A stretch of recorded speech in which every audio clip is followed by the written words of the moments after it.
We are all aware of the negative impacts of plastic waste on our environment.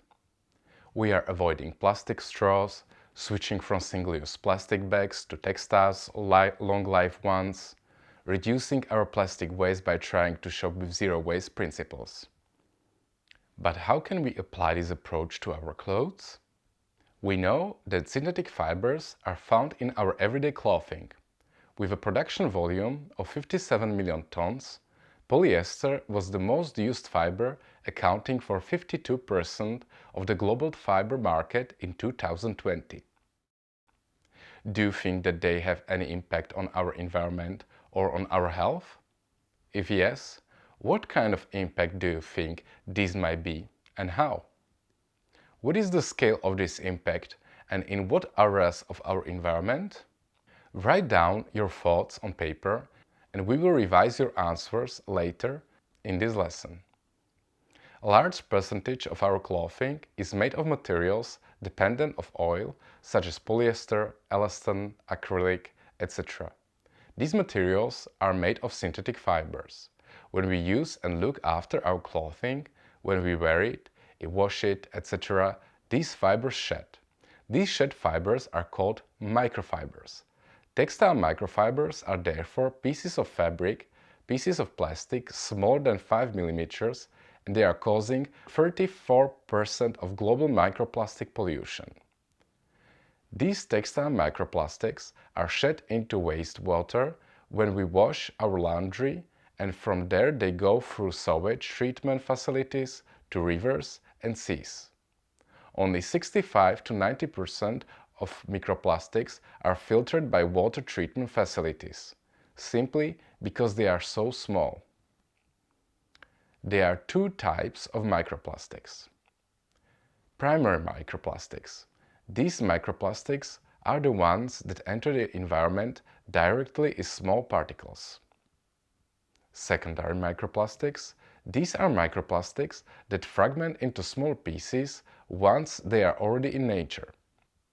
We can do some very simple steps to reduce the negative impact of textile microplastics released from our clothing. We can gently hand wash our clothing to avoid abrasive machine washing. We can reduce the amount of laundry and washing cycles at home. But how? We can do this by making decisions to start with looking after our clothes. Not making them necessarily dirty, airing them after we wear them before hanging or folding back in the closet. Maybe such a simple consideration, such as asking ourselves, does this garment need to be washed, even though I only wore it once?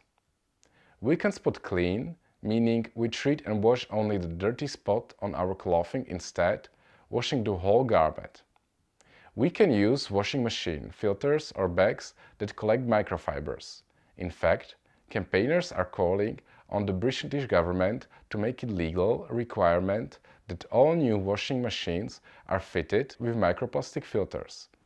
France already has this requirement in legislation. Switching to clothing made with natural materials helps to reduce the amount of textile microplastics into water. But it is always important to consider these materials' impact too. For example, what impact do these materials have on soil and water resources? Demand brands to take responsibility for reducing the amount of harmful materials that are present in the garments they produce. As customers, we have the power to influence brands. Considering all we have explored about textile microplastics, pause and think. Is this issue relatable to you? If yes, how? Take the notes you made at the beginning of the lesson and revise them. Answer in writing the following questions. Can I, as a consumer, reduce the textile microfibers in the clothes that I choose to buy? Can I, as a customer, influence my favorite brands and how? Can I, as a citizen, be a part of the legislative change or be an initiator of this change or at least an initiator of a conversation about it? Are there any ways I can reach out to policy and decision makers and talk to them about it? And one final question. How do you feel about textile microplastic? Do you consider it dangerous, relatively dangerous, or completely safe?